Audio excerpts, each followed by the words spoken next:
Students, welcome to our classes. This is Khushi Dubey. तो चलिए, जैसा कि हम लोग इससे पहले के वीडियो में वेलोसिटी रेजोनेंस के बारे में पढ़े थे, अब हम लोग क्या पढ़ेंगे, उसके डेरिवेशन के बारे में। क्लियर है? हम लोग उसके डेरिवेशन को डील करेंगे। तो इस वीडियो को देखने से पहले आप लोग सबसे पहले जाइए पार्ट ए करके वीडियो है वेलोसिटी रेजोनेंस का, अभी जस्ट थोड़ी देर पहले अपलोड हुआ है, आधा घंटा पहले। आप वो वीडियो पहले देखिए, वहां पे वेलोसिटी क्या होता है एक आइडिया आपको वहां से मिल जाएगा। ठीक है, यहाँ पे हम लोग डेरिवेशन को करेंगे। क्लियर है? तो उस वीडियो को देखिए, 20 से 25 21-22 मिनट का वो वीडियो है, 25 मिनट का वो वीडियो है, 25 मिनट्स का। उसको कंप्लीट कीजिए, फिर इस वीडियो में आइएगा और इसको हम लोग क्लियर करेंगे। क्लियर है? तो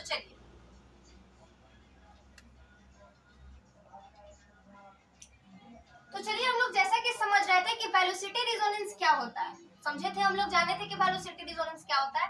तो आपको पता है कि हमारा एक रूल है, सिग्मा रूल जिसको बोलेंगे, क्या कि पहले न्यू टॉप, भले वो वीडियो उससे रिलेटेड हो, बट थोड़ा सा रिकॉल हम लोग पीछे के वीडियो को जरूर करते हैं ताकि बच्चे को समझने में प्रॉब्लम ना हो। ठीक है?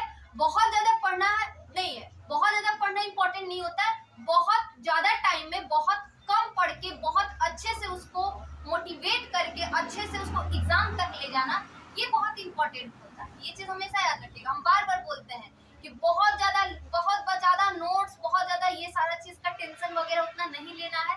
प्रॉपर तरीके से हम लोग पढ़ेंगे, टू द पॉइंट बात करेंगे और अच्छा स्कोर करेंगे। ठीक है? तो देखिए, वेलोसिटी रेजोनेंस क्या होता है उसको थोड़ा सा हम लोग समझते हैं कि वेलोसिटी रेजोनेंस का मतलब क्या हुआ। सबसे पहले हम बार बार बोल रहे हैं कि रेजोनेंस आपके माइंड में क्लियर होना चाहिए कि what do you mean by resonance.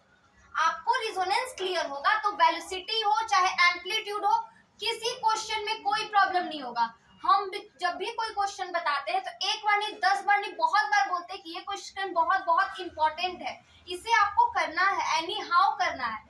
तो वेलोसिटी रेजोनेंस आपके एग्जाम के पॉइंट ऑफ व्यू से वेरी तो वेलोसिटी रेजोनेंस हम बार बार बताते हैं कि जो क्वेश्चन इंपॉर्टेंट पढ़ा रहे हैं, हम बार बार कहते हैं कि वो क्वेश्चन इंपॉर्टेंट है कि नहीं है। हम रेजोनेंस पढ़ाएं तो हम आपको बताएं कि रेजोनेंस जो टॉपिक है, वो रेजोनेंस टॉपिक का यूज देख रहे हो ना, इसका यूज क्या है, इसका यूज है, इसके थ्रू ही आप एम्पलीट्यूड पढ़ सकते हो, इसी के थ्रू आप वेलोसिटी रेजोनेंस पढ़ सकते हो, इसी के थ्रू आप एक आगे फोरियर थ्योरम है, इन सब का यूज उसमें होगा। मीन सारा चीज फिजिक्स में जो पीवीएमक्यू सेमेस्टर 4 में पढ़ना है, वो आपको हर एक चीज एक दूसरे से रिलेट करता है। तो एक चीज को आप स्किप करोगे ना, आप देख रहे हो ना, एक भी चीज हम स्किप नहीं कर रहे, वो सारे पॉइंट्स को आपको बता रहे हैं जो आपके डेरिवेशन में जरूरी है, जो आपके डेरिवेशन में क्या है, इंपॉर्टेंट है। तो उन सारे चीजों को क्लियर करते हुए हम लोग चलेंगे। क्लियर है?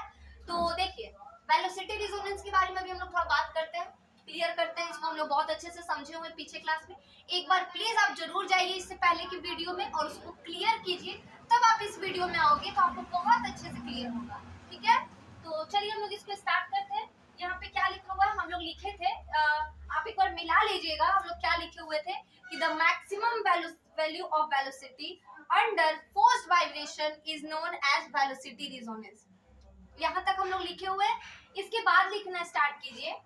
व्हेन ए, आप लिखे भी होंगे कि when a system of mass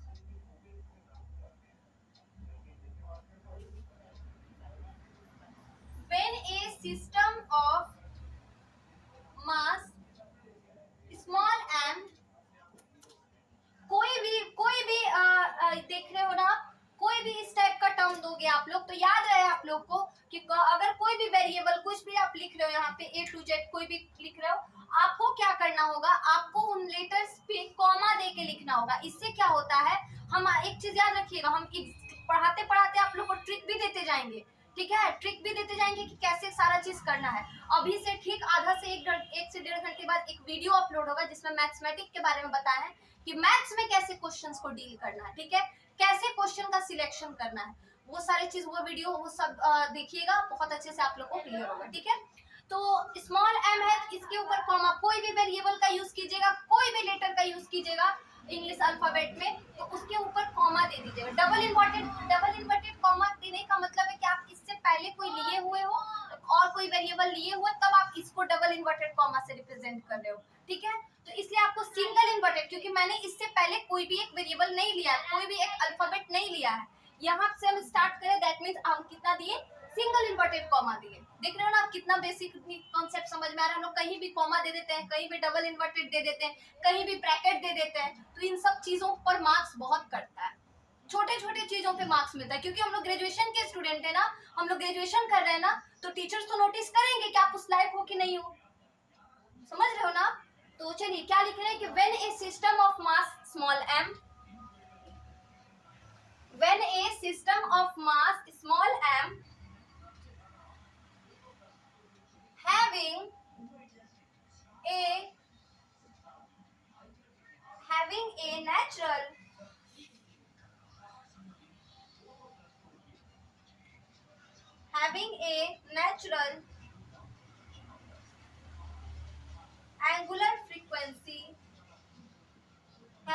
natural angular frequency cause oscillates under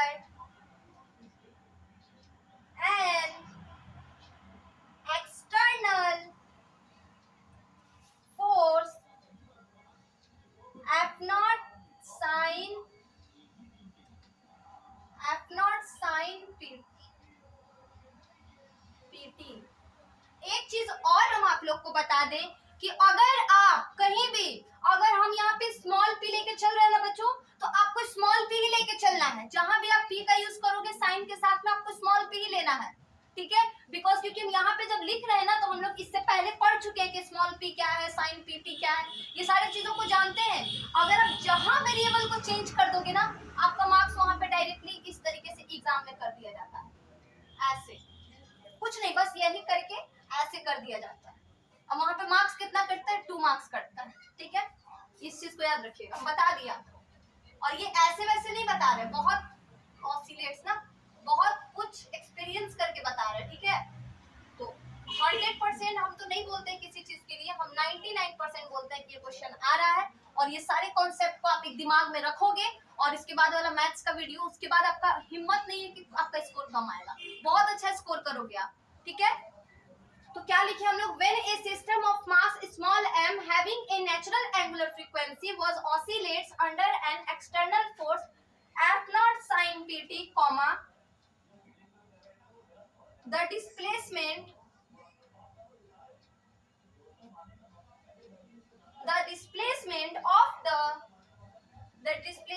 of the forced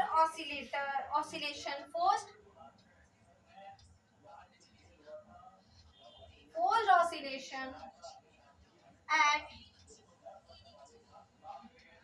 any time at any instant time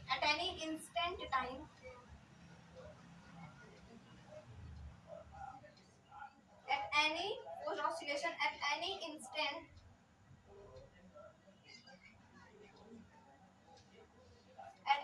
instant forced oscillation at any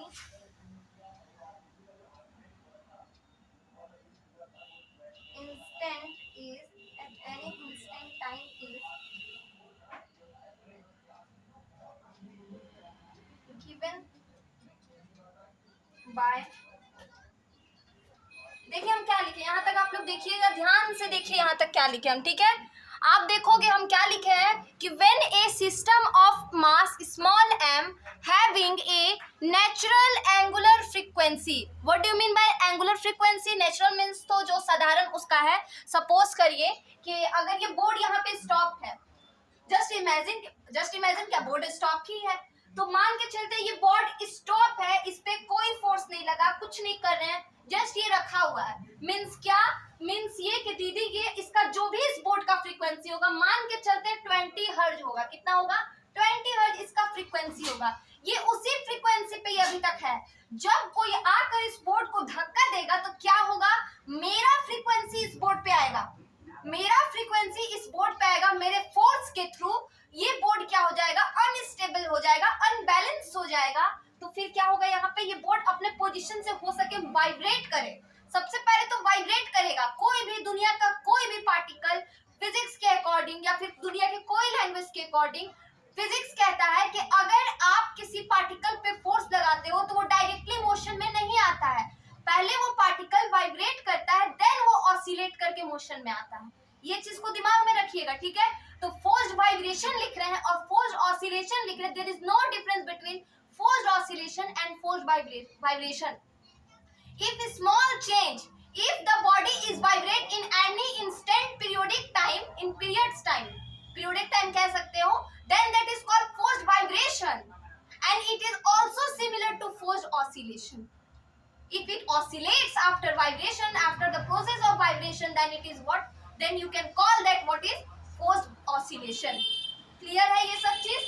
तो हम क्या कह रहे हैं कि अगर ये बोर्ड का 20 हर्ट्ज इसका फ्रीक्वेंसी है बाबू, तो बच्चा तो देखिए क्या होता है, जब इसका 20 हर्ट्ज फ्रीक्वेंसी है तो हम इस पे कुछ एक्सटर्नल फोर्स लगा दिए, ठीक है स्टूडेंट, हम इस पे एक्सटर्नल फोर्स लगा दिए, तो ये क्या हो गया, मेरा अपना फोर्स और फ्रीक्वेंसी इसके ऊपर आ गया, काम करने लगा, ये बोर्ड अनस्टेबल या अनबैलेंस हो गया।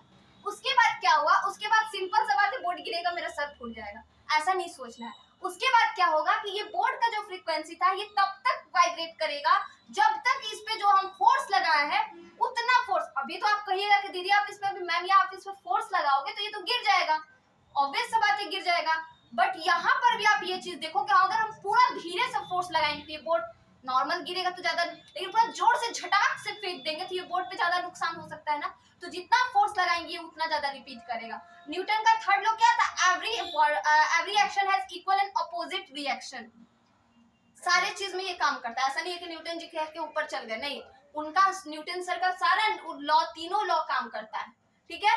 तो यहाँ पे क्या हम बोले कि एंगुलर फ्रीक्वेंसी का कहने का क्या मतलब है, समझिए कि अगर आप किसी चीज पे, किसी ऑब्जेक्ट पे उसके कोने कोने का बात कर रहे हो, कोने कोने पर बात कर रहे हो, कोना कोना का फ्रीक्वेंसी निकाल रहे हो, मीन्स क्या, अगर हम एग्जांपल ले तो अगर हम इस बोर्ड के चारों कोना, हम बोल रहे हैं क्या कि जब इस बोर्ड पे हम फोर्स लगा दिए, एक्सटर्नल फोर्स अप्लाई किए, तो आप कहेंगे दीदी मैम यहाँ पे 10 हर्ट्ज मान के चलते हैं, नीचे वाले कोना पे 10 हर्ट्ज, यहाँ पे मान के चलते हैं 10 हर्ट्ज, मतलब चारों कोने का बात कर लिए, ये साइड्स का बात कर लिए, लेंथ ब्रेथ का भी बात कर लिए, क्लियर है।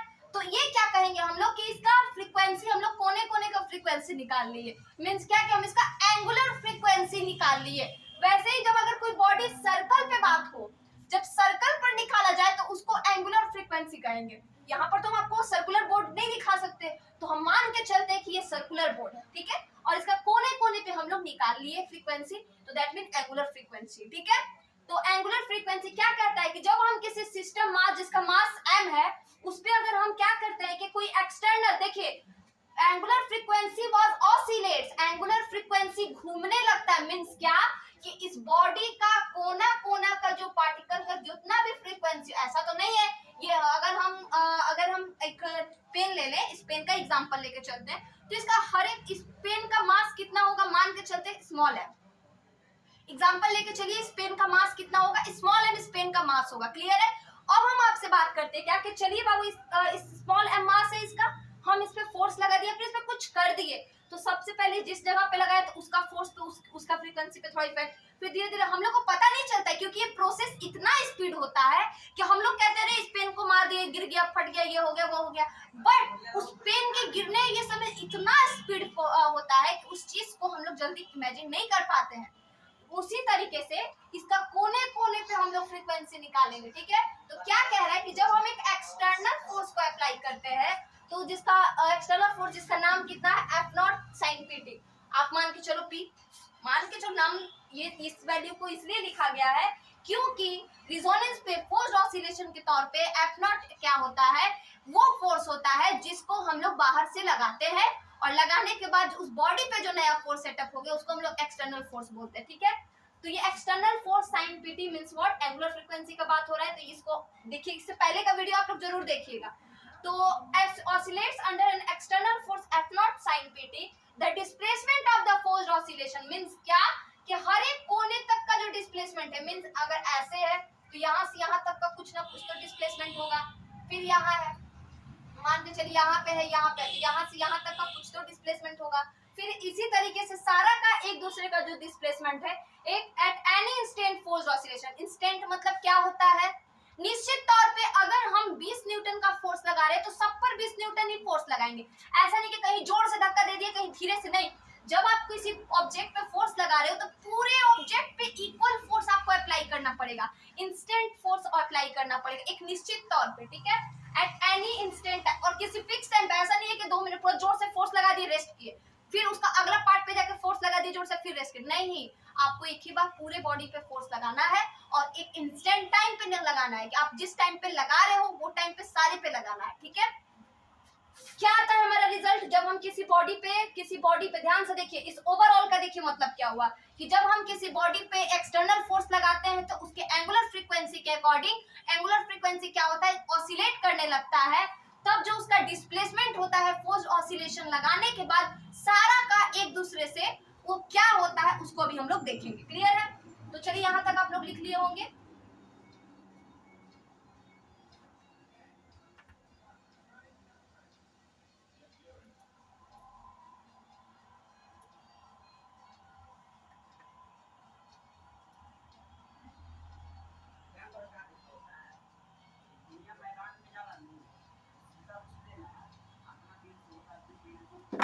चलिए इसके बाद लिखना स्टार्ट कीजिए, लिखिए x equal to F naught root under small p use करोगे तो स्मॉल p लिखना, कैपिटल P लिखोगे तो कैपिटल P लिखना, चेंज नहीं करना था कोई चीज।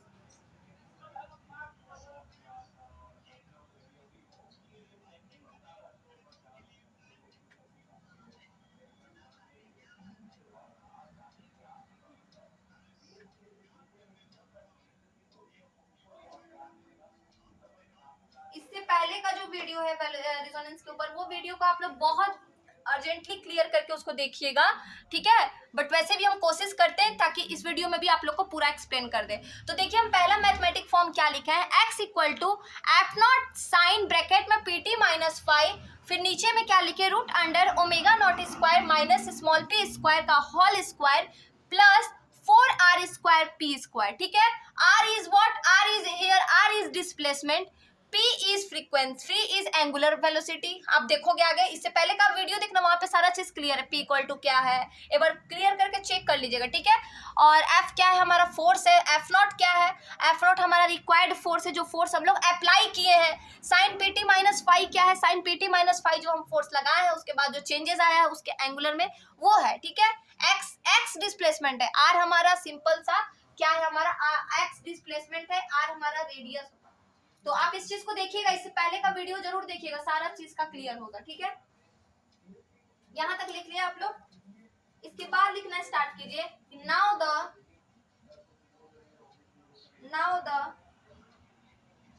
Instantaneous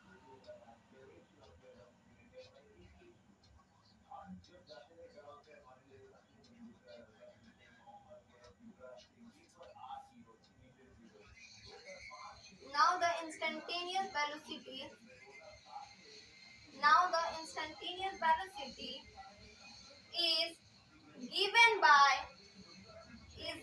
by what, v equal to dx by dt according to differentiation equation v का वेलोसिटी का एक स्मॉल अमाउंट पे, अगर हम आपसे कहें कि मान लीजिए कोई स्पेस है, इसमें हम यहाँ पे गाड़ी हम बोलेंगे आपसे एक गाड़ी है, ठीक है, उसको इस पे चलाना है, हम आपसे कहेंगे ठीक है चलाइए, लेकिन आपको इतना ही दूर तक का वेलोसिटी बताना है। तो इसके लिए क्या निकालिए, पूरा के लिए तो x हो जाएगा, लेकिन छोटा वाला के लिए क्या हो जाएगा dx, छोटा वाला का डिस्प्लेसमेंट क्या हो जाएगा dx by dt।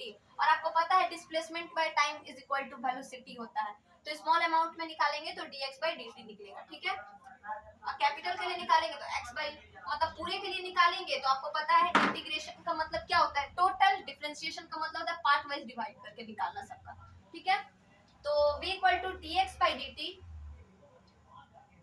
Is equal to f naught p by root under omega square minus p square का square plus 4r square p square cos pt minus 5। अगर यहाँ पे हम कैपिटल T लिख देते तो वो टेम्परेचर का काम करता है, इसलिए मैंने स्मॉल p लिखा, दैट मीन टाइम, ठीक है। तो यहाँ पे हम लोग देखिए क्या लिखा हुआ है, यहाँ पे क्या कर दिया गया है, थोड़ा इसको समझिए। अब क्या कह रहा है, ये तो हमारा डिस्प्लेसमेंट निकला कि जब हम वहां पे कुछ चेंज किए, फोर्स लगा दिए, उसके बाद का डिस्प्लेसमेंट है ये, ठीक है। Now the instantaneous velocity is given by, अब हम लोग कहेंगे कि जो हमारा इंस्टेंटेनियस वेलोसिटी होगा वो क्या होगा। फोर्स्ड ऑसिलेशन का वीडियो देखिएगा, ये वाला टर्म आपको बहुत अच्छे से क्लियर हो जाएगा। क्लियर है? तो देखिए यहाँ पे क्या कह रहा है कि now the instantaneous velocity is given by, अब जो हमारा इंस्टेंटेनियस वेलोसिटी होगा मतलब क्या कि एक निश्चित तौर पे जो हमारा वेलोसिटी निकलेगा वो अब क्या होगा, तो अब क्या होगा, v equal to dx by dt, v equal to dx by dt is equal to f naught p by root under omega naught square minus p square whole square plus 4r square plus p square cos pt minus 5। कुछ नहीं किए हम, simple सा बात है, इसको क्या किए, cos का डिफरेंशिएशन नहीं सॉरी साइन का डिफरेंशिएशन क्या होगा, तो बोलिएगा मैम साइन का डिफरेंशिएशन तो इधर बोल देंगे cos होगा, होगा ना जी, cos, अब cos का डिफरेंशिएशन माइनस साइन होगा, तो बस सिंपल सा डिफरेंशिएट करके हम वैल्यू को लिख दिए। ये होल x का वैल्यू था, ये पूरा x का वैल्यू था, तो x को डिफरेंशिएट किए तो मेरा ये टर्म आया, ठीक है। आपको पता है एंगल में अगर कुछ रहता है तो वो एक बाहर आता है तो पूरा कट किया जाता है, ठीक है ना। तो यहाँ तक क्लियर है सारा, यहाँ तक सारा क्लियर है, आगे बढ़े हम लोग। तो यहाँ तक बहुत अच्छे से क्लियर कीजिए, आज इस डेरिवेशन को कंप्लीट करके ही जाना है, और जैसे आप लोग इस डेरिवेशन को कंप्लीट करोगे उसके बाद 1 घंटा बाद ही मैथमेटिक्स पे क्लास होगा, और उस चीज को देखना है आप लोगों को, उसके बाद आप लोग को मैथ्स में भी बहुत अच्छे से समझ में आएगा, ठीक है। तो चलिए हम इसको थोड़ा साफ सुथरा कर दें।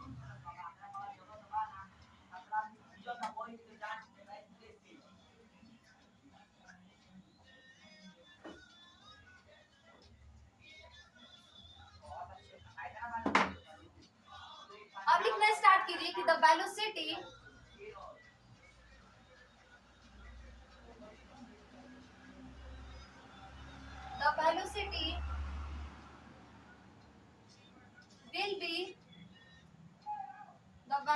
will be maximum when cos और sin का मैक्सिमम वैल्यू कहाँ पे होगा, तो ऑब्वियस सा बात है मैम, cos और sin का मैक्सिमम वैल्यू sin 1 पे होगा, 90 डिग्री बोलते ना, नहीं cos का नहीं sin का 90 डिग्री पे होगा, cos का वैल्यू मैक्सिमम कब होगा, 0 डिग्री पे, ठीक है। sin का किस पे होगा, 90 डिग्री पे, मैक्सिमम वैल्यू कितना 1, और cos का कितना होगा, 0 डिग्री पे कितना होगा 1, ठीक है। तो दोनों का मैक्सिमम वैल्यू क्या होगा, तो ऑब्वियस सी बात है मैम 1 होगा, because ma'am we are the mathematics honours ना। चलिए, the velocity will be maximum when cos pt minus 5 is equal to 1।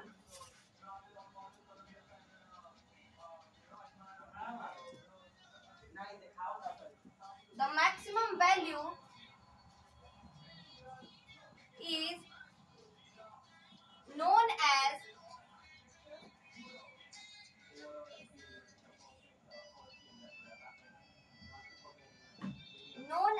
velocity amplitude. ध्यान से समझना है, देखना है, पूरा क्लास को देखना है, अगर आप अच्छा स्कोर करना चाहते हो तो, ठीक है। हल्के में मत लीजिएगा, वरना ये जब हल्के में स्टडी लेने लगता है तो फिर बहुत दिक्कत होता है, बोलते ना साइंस बहुत लोग हल्के हल्के में लेते हैं, साइंस भी हल्का में ले लेता है। चलिए यहाँ तक लिखिए आप लोग, इसके बाद लिखिए 10 10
तक देखिए हम क्या लिखे हैं इसको थोड़ा समझते हैं, ठीक है। The velocity will be maximum when cos pt minus five equal to 1। Velocity ज्यादा कब होगा जब cos का वैल्यू, ये पूरा का वैल्यू मान लेते हैं, ये पूरा का वैल्यू, इसका नाम मान लेते हैं थीटा, ठीक है। तो मान के चलते समझना, आपके समझने के लिए कि cos थीटा का वैल्यू 1 होगा तभी आपका वेलोसिटी मैक्सिमम होगा, क्योंकि इससे पहले का मैम जो हम लोग रिजल्ट पढ़े उसमें रिजल्ट के अकॉर्डिंग तो आप यही कह रहे हो कि cos का वैल्यू वेलोसिटी मैक्सिमम तब होगा जब cos थीटा का वैल्यू 1 होगा, और मान के चलते मैम कि theta is equal to what, pt minus 5, ठीक है। इसके बाद क्या है कि the maximum value is known as velocity amplitude va। Means क्या कि जो अब जो वेलोसिटी, पहले तो क्या बोला मैंने, पहले हम लोग बोल रहे थे कि मैम आपने जैसा बोला आपके मतलब लैंग्वेज के अकॉर्डिंग कि वेलोसिटी मैक्सिमम होगा cos pt माइनस 5, जिसको हम लोग थीटा मान के चलते हैं, उसका वैल्यू क्या होगा, 1 होगा। कब होगा 1, जब मेरा जो ये पूरा का वैल्यू 1 होगा तो वो वेलोसिटी कितना होगा, ऑब्वियस सा बात है मैम मैक्सिमम होगा, ठीक है। अब क्या कह रहा है कि मैक्सिमम वेलोसिटी, वो जो मैक्सिमम वेलोसिटी निकला उस मैक्सिमम वेलोसिटी को क्या कह दिए, वेलोसिटी एम्पलीट्यूड। क्यों, क्योंकि कभी भी किसी भी चीज का जो जो चीज सबसे ज्यादा मैक्सिमम होता है उसी चीज मैक्सिमम वैल्यू को एम्पलीट्यूड कहा जाता है, ठीक है। जो उसका मैक्सिमम वैल्यू निकलता है उसको क्या कहा जाता है, एम्पलीट्यूड कहा जाता है। चूंकि हम लोग बात वेलोसिटी के मैक्सिमम होने का कह रहे हैं तो दैट मीन क्या कहेंगे उसको, वेलोसिटी एम्पलीट्यूड, ठीक है। और यहाँ पे क्या निकला हमारा रिजल्ट va, जिसका नाम हम लोग दे दिए va, रिजल्ट नहीं है, इसका नाम दे दिए वेलोसिटी एम्पलीट्यूड का क्या, va। a कहाँ है, सफिक्स में है। अब हम लोग करेंगे 10 va equal to F naught P root under, ये हमारा वैल्यू निकला cos का जो वैल्यू था इससे पहले वाले इक्वेशन 2 में cos pt माइनस 5 का, वो वैल्यू तो 1 हो गया, तो 1 को हम लोग लिखना जरूरी नहीं है, तो ये पूरा वैल्यू 1 के बराबर हो गया, तो इसको हटा दिए। अब क्या कह रहे हैं कि this is the expression for the velocity amplitude. ये जो एक्सप्रेशन आप देख रहे हो ये कहाँ का एक्सप्रेशन है, वेलोसिटी एम्पलीट्यूड का of a driven harmonic oscillator. Driven harmonic oscillator लिखिए या फिर आप लिख दीजिए directly external periodic force, both are the same, ठीक है। देख रहे हो ना किस तरीके से फिजिक्स में अलग अलग नाम से अलग अलग चीज को बुलाया जाता है, इसी में बच्चे कंफ्यूज होते हैं, इसी में आप लोग स्टूडेंट कंफ्यूज होते होंगे, बट सेम नाम है, ठीक है। हम यहाँ पे लिखे ड्राइवन हार्मोनिक ऑसिलेटर, आप लिख दो एक्सटर्नल पीरियोडिक फोर्स, क्या दिक्कत है, कुछ नहीं। तो यहाँ तक क्लियर है। चलिए इसके बाद लिखना स्टार्ट कीजिए, इसके बाद लिखना स्टार्ट कीजिए।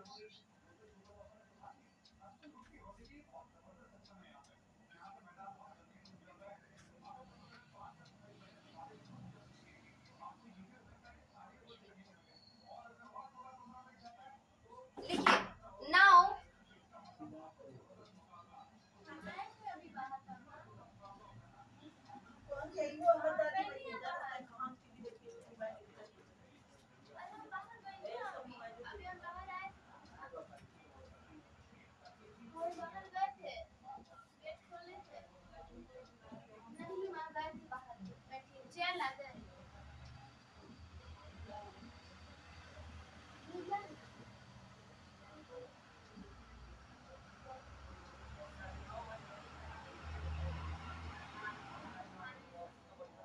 यहाँ पर देखिए क्या किए हम लोग, इसको इक्वेशन नंबर 4 मान लेते हैं, ठीक है। यहाँ पे हम लोग क्या किए हैं कि अब हम लोग कह रहे हैं कि जब ये मैक्सिमम है तब हम लोग एक और चीज कर सकते हैं, तो क्या कर सकते हैं, तो हम लोग कर ये सकते हैं कि ये पूरे नीचे वाला जो डिनोमिनेटर का टर्म देख रहे हो आप लोग, v equal to F naught by ये टर्म जो देख रहे हो आप लोग, ये टर्म को हम लोग सिंपल क्या किए, p स्क्वायर से डिवाइड कर दिए, क्या कर दिए, p स्क्वायर से डिवाइड कर दिए। तो यहाँ पर क्या था हमारा, यहाँ पर आप ये ब्रैकेट को खोलोगे तो ये भी p स्क्वायर ही आएगा, तो हम लोग सिंपल सा इसको ऐसे ही लिखे, ठीक है। इसको हम लोग p स्क्वायर से अगर हम इसको डिवाइड कर देंगे, पूरे को मान लीजिए ऐसे यहाँ पे लिखा हुआ था p स्क्वायर से हम डिवाइड कर रहे हैं, समझिए इसको। एक यहाँ पे भी p स्क्वायर था, आप देखिएगा इससे पहले का रिजल्ट, हम अभी इसको आपको दिखा रहे हैं कि हम जब ये डिनोमिनेटर को p स्क्वायर से डिवाइड करेंगे तो क्या होगा, कुछ नहीं होगा मैम, ये दोनों कट जाएगा तो एक ही p बचेगा, यहाँ पर भी एक ही p बचेगा, यहाँ पे क्या होगा मैम, तो यहाँ पे ये चीज, यहाँ पे क्या किए, यहाँ पे हम लोग क्या किए, इसको कट आउट कर दिए, तो यहाँ पे कितना वैल्यू निकला, p निकला, यहाँ पे p निकला, ठीक है। देख रहे हो ना आप लोग, तो ये चीज हमारा सिंपल सा कुछ नहीं किया है, डायरेक्टली यहाँ पे p स्क्वायर से डिवाइड किए हैं। अब आप लोग लिखिए नाउ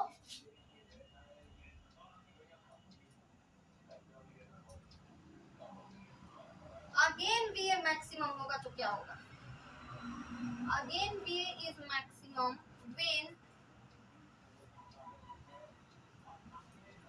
अगेन, फिर से एक चीज याद रखिएगा, कभी भी ये वाला वैल्यू तभी मैक्सिमम होगा जब ये डिनोमिनेटर में, जब डिनोमिनेटर का वैल्यू उसके अपोजिट साइड के डिनोमिनेटर का वैल्यू डिक्रीज करे। मींस क्या कि अगर x बराबर अगर मान लेते हैं v/t है, तो टाइम टेम्परेचर टाइम जैसे जैसे घटेगा टाइम जैसे जैसे घटेगा डिस्प्लेसमेंट बढ़ेगा। मींस क्या, कम समय में ज्यादा डिस्प्लेसमेंट का मतलब ही होता है शॉर्टेस्ट टाइम का डिस्टेंस। ठीक है, तो जैसे जैसे टाइम घटेगा ये बढ़ेगा। ठीक है, जैसे जैसे अगर वेलोसिटी इंक्रीज करेगा मींस डिस्प्लेसमेंट भी इंक्रीज करेगा। मींस ये दोनों एक दूसरे का डायरेक्टली प्रोपोर्शनल होता है और x और t आपस में क्या हो जाएगा, इनडायरेक्टली प्रोपोर्शनल होगा। जो एक कोई भी एक अपोजिट बढ़ेगा तो दूसरा घटेगा, दूसरा घटेगा तो पहला बढ़ेगा। इस तरीके का सीक्वेंस चलता है। ठीक है, तो यहाँ पे भी वेलोसिटी मैक्सिमम तब होगा जब यहाँ पे ये डिनोमिनेटर को डिक्रीज करेंगे।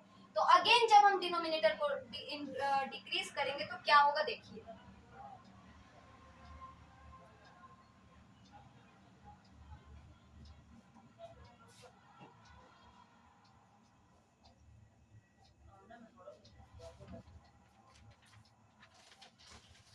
तब देखिए क्या होगा, तब आपका ये होगा कि व्हेन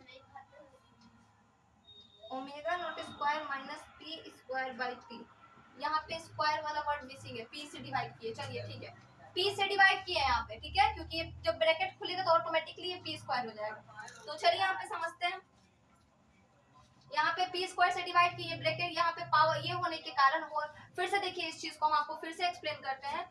तो यहाँ पे पी स्क्वायर होगा, ये पी, ये पूरा जब आप तोड़ोगे तो इस अकॉर्डिंग ये फिर से अलग से सेपरेट होके कट ही जाएगा। और यहाँ पे पी स्क्वायर चूंकि है ब्रैकेट में, इसका कोई होल स्क्वायर नहीं है, तो दैट वाई मैंने ऐसे लिखा है इसको। ठीक है, चलिए यहाँ पे समझिए, यहाँ पे क्या लिखा हुआ है कि omega naught square minus P square by P equal to 0। और सिर्फ बात कर रहे हैं हम लोग डिनोमिनेटर का, किसका बात कर रहे हैं, डिनोमिनेटर का। ये पूरा टर्म 0 के बराबर हो गया, तो इसको पूरा अच्छे से सॉल्व कीजिए। तो थोड़ा चलिए हम अभी आपसे नॉर्मली सॉल्व करवा रहे हैं। ठीक है, नॉर्मल सॉल्व कीजिए, अभी कुछ नहीं बात कर रहे, मान लीजिए भूल जाइए 2 मिनट के लिए ये बराबर है कि नहीं। तो अभी इसको नॉर्मल सॉल्व कीजिए, तो नॉर्मल मैथमेटिक्स के फॉर्म में, तो नॉर्मल मैथमेटिक्स के फॉर्म में सॉल्व होगा। तो minus P square is equal to 0, ये वाला टर्म इधर जाएगा, मल्टीप्लाई होगा तो ऑटोमेटिकली 0 हो जाएगा। तो इतना बराबर 0, that mean what, p equal to what, omega naught. ये आपका रिजल्ट आ गया, p equal to omega naught आपका रिजल्ट आ गया। ठीक है, आप सिंपली देखोगे omega naught square minus P square by P, जो आपका वैल्यू है, p को 0 से हम मल्टीप्लाई करेंगे तो वो वैल्यू ऑटोमेटिक 0 हो जाएगा। ठीक है, तो omega naught square minus P square को हम इक्वेट करेंगे 0 के साथ, तो सिंपली हमारा वैल्यू क्या आएगा, देखिए यहाँ पे p equal to omega naught, ये आपका वैल्यू आया, ये आपका रिजल्टेंट आया। आप इसको थोड़ा ध्यान से देख लीजिए, क्लियर है। चलिए अब हम लोग आगे बात करें, यहाँ तक आपका निकल गया, यहाँ तक आपका वैल्यू निकल गया। आप इसको इक्वेशन के तौर पे एक इजी वे बताते हैं फिजिक्स में डेरिवेशन को याद करने का। डेरिवेशन बनाइए ना, सबका डेरिवेशन जो जहां जहां जो जो कुछ कुछ इक्वेशन आता है उसको इक्वेशन का नाम दे दीजिए, ए बी सी डी दीजिए, चाहे नंबर दे दीजिए। इससे क्या होता है, आपको प्रैक्टिस करते वक्त याद आ जाएगा कि अरे अच्छा उसमें 10 इक्वेशन तक गया था ना, मींस यहाँ पर भी हमको 10 इक्वेशन तक, आप एक भी स्किप नहीं करोगे और सारा प्रॉपर वे में। एक इजी वे है डेरिवेशन याद करने का, सारे डेरिवेशन का जान, डेरिवेशन में जितना तक इक्वेशन आता है सबका नाम देते चले जाइए, तब प्रैक्टिस करने बैठिए। ठीक है, इसके बाद लिखेंगे हम लोग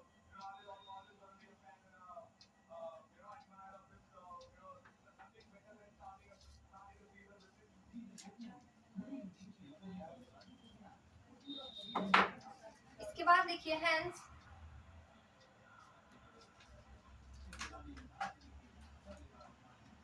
for velocity resonance, hence for velocity resonance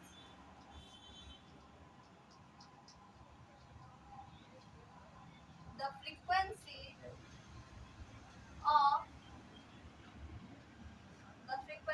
of applied force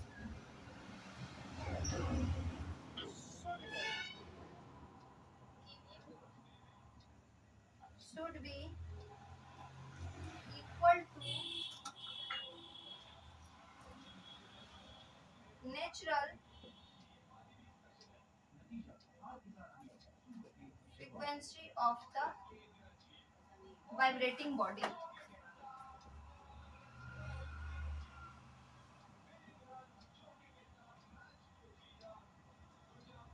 देखिए इस लाइन का क्या मतलब होता है कि जब हम किसी चीज पे फोर्स लगा देते हैं, वो उसके बाद का तो हम लोग पूरा डेरिवेशन में पढ़ लिए, लेकिन आपका फोर्स तब तक उस बॉडी पे रहेगा जितना फोर्स से आप उस पे लगाए हो, तब तक आपका फोर्स उस पे रहेगा। देखते हो जैसे किसी को झूला झुलाते हैं लोग तो उसको धक्का देते हैं, ठीक है, तो जब हम उसको धक्का, तब तक वो आगे पीछे होते रहेगा जब तक हमारा फोर्स उस पे काम कर रहा है। तो ये तो तब हुआ जब हम लोग एक्सटर्नल फोर्स अप्लाई कर दिए, पर जब हमारा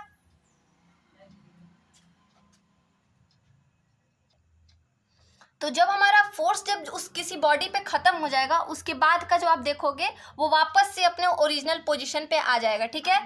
तो चलिए यहाँ तक हमारा क्लास एंड होता है। इसके बाद के लिए आप देखिएगा वो जो इंपॉर्टेंट वीडियो हम डालेंगे उसको आप लोग देखिएगा। तब तक ये हमारा एक बहुत ही ज़्यादा इंपॉर्टेंट क्वेश्चन है, क्योंकि यहाँ पे लाइट कट गया है, इस वजह से हम लोग अब नेक्स्ट वीडियो अपलोड करें, उसमें आप लोग से मिलते हैं, ठीक है। तब तक के लिए अपना ध्यान रखिए, टेक केयर। कमेंट में बताइएगा कि वीडियो कैसा लगा और आप लोग को समझ में आया, और इसी तरीके से बाकी की क्लासेस भी यूट्यूब पे ली जाए, तो इस तरीके से अपना फीडबैक दे दीजिएगा हमको, ठीक है। चलिए फिर मिलते हैं अपने नेक्स्ट वीडियो में।